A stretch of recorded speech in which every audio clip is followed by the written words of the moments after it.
Hey there, Wargamers, just our Patriot. Today, I kind of want to talk about this broken mini.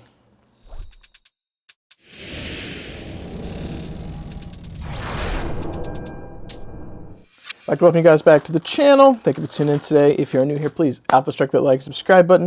And if you're a returning viewer, thank you so much for tuning in to help continue to support what I do.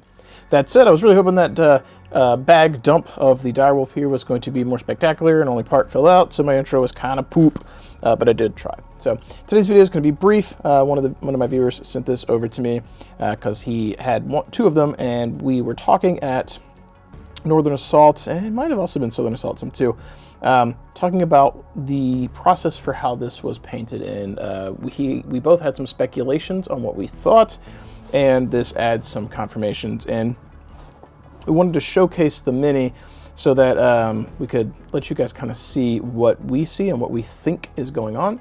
And if you guys were going to repaint one yourself, to have a pretty good idea of what you're getting into. So first and foremost, this guy is broken up, and what the viewer who sent this was trying to confirm was the theory that this wasn't actually painted, and this confirms it. This mini, now he didn't have to be broken completely like this. I'm not sure exactly how all that happened, but the theory was that initially we thought it was painted, and we were trying to figure out how all the extra details got on here. And then we started speculating maybe they used colored plastic, which is exactly what they did. You can see where this foot has sheared here and broken off.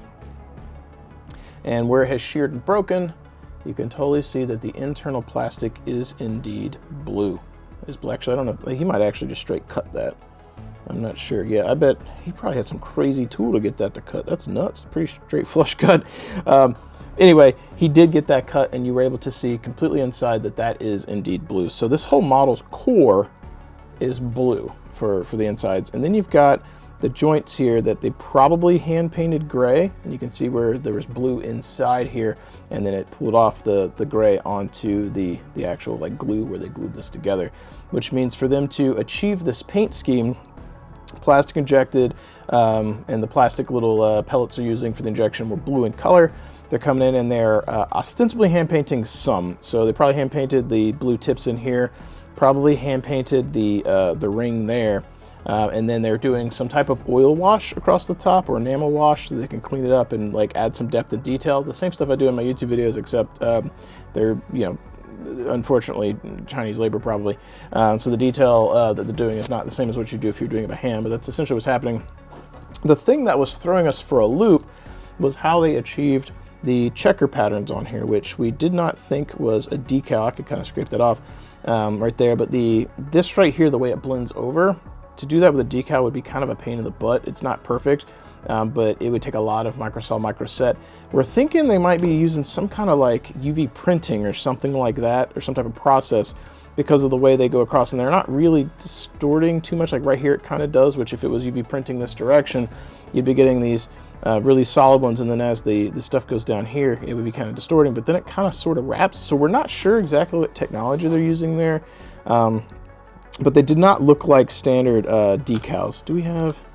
Yeah, so like here, it didn't look like exactly a standard decal, which it could prove us wrong, but that we didn't really think that's what that was. So we still think they've got some kind of speedy process, because the amount of time it would take to adhere decals might take a while. So we think there's some kind of printing or like UV process or something, or maybe they've got a way of putting on these kind of decals, you know, differently than we do with the technology of it. We don't know. I suppose we could come in here with some type of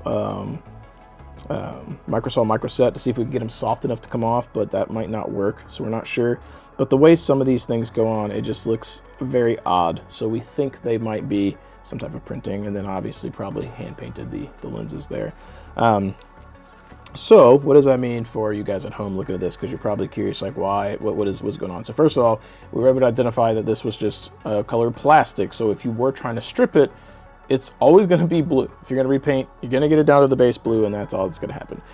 Which means that at its core, if you primer over it, you're probably okay, so long as your oil wash stuff that's in here, or enamel wash, whatever it was, is not super thick. You can probably paint over and be fine. There's some areas in here that aren't great, but you might be able to come in with some isopropyl, maybe clean some of that off like you would an oil wash. It might reactivate. I don't have any readily available right here. Actually, I do. I take that back. I have got some of my solvent here, and let me see if I've got a little foam applicator. I don't have an easily accessible foam applicator, but I do have a paper towel, so let's just give that a shake here, and we'll see if this will actually pull off any of that oil wash. And if it does,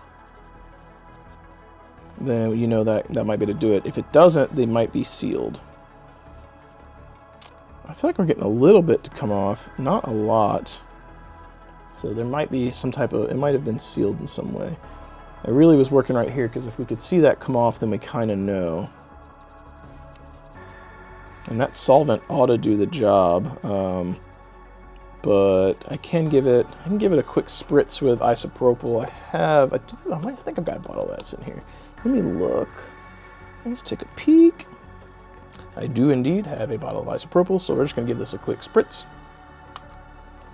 And let's see.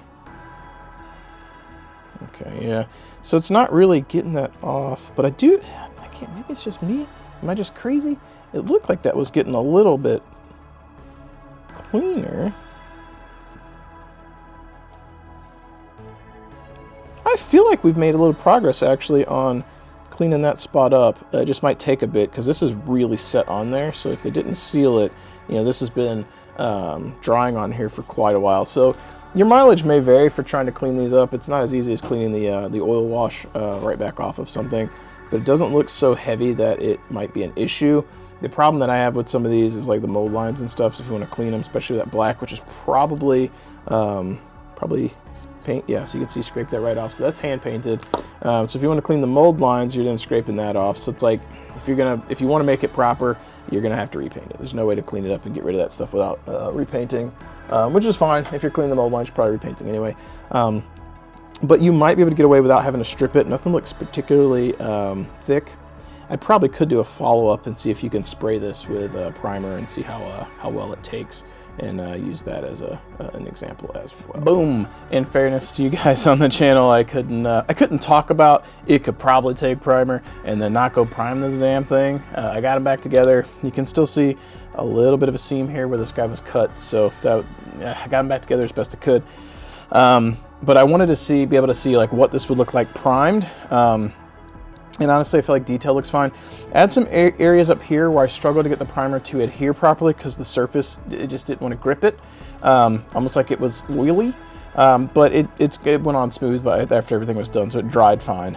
So it just might have been something to do with the surface finish. You can still see some of the mold lines and stuff going down the back of the arm here a little bit, right in here as well. But in general, honestly, it took the primer reasonably fine. You can see it obviously covered the decal areas or UV printing, whatever they did.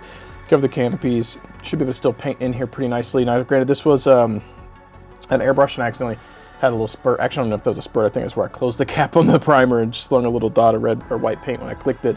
But yeah, I think you're still going to be fine if you come in here and paint it up as normal. Hit it with the clear coats. Do your decals and your oil washes if you want. I don't think that's going to be too big of an issue. I think the biggest problem I have with these is the same thing I said in the videos. If you did not want the paint scheme, you've paid more for that box for a mini that you are then going to have to clean up and repaint anyway. Granted, while I was able to prime over, since you didn't really need to strip it because it was colored plastic and not actual paint for the most part, I still feel like we paid an extra $5 for no benefit. I would rather have them had a premium box with 4 pre-painted minis and the standard box with no pre-painted minis or pre-colored. I think that would have been better. But in general, it does highlight what you can do if you were to lay down a quick base coat and then hit with an oil wash, some quick spot details, and maybe a dry brush. You get some really nice looking stuff that looks better than those pre-paints out of this box or pre-colored out of this box really easily. And this one right here, I did a quick zenithal on it, so it's good to go, especially if you just want to go over it with some contrast paints and whatnot. So, but I did want to showcase this for the community, let you see what it actually looks like, and if you were worried about stripping one, to showcase that it's just colored plastic. And I think that's Doesn't shock me, but it lines up with what's in those grinder boxes, or bags, or grinder box, yeah, a bag is what I do. Grinder boxes that you're seeing for the retail kits, it lines up with that, because those, I assume those are probably all pre-colored plastic, or colored plastic, with a wash over the top of them, some kind of oil wash or enamel wash, something like that. So that said, hopefully this enlightens you guys as to what to expect from these pre-colored minis here. And I already own this particular guy, haven't painted it, so I think this is a perfect time for you guys in YouTube land. If you would like to secure this particular pre-primed model, prepped and ready for you to, I mean, I didn't clean the mold lines, so you might have to clean the mold lines if you care. If you would like to win this, sound off in the comments below and let me know, and we'll see about maybe doing a little bit of a giveaway.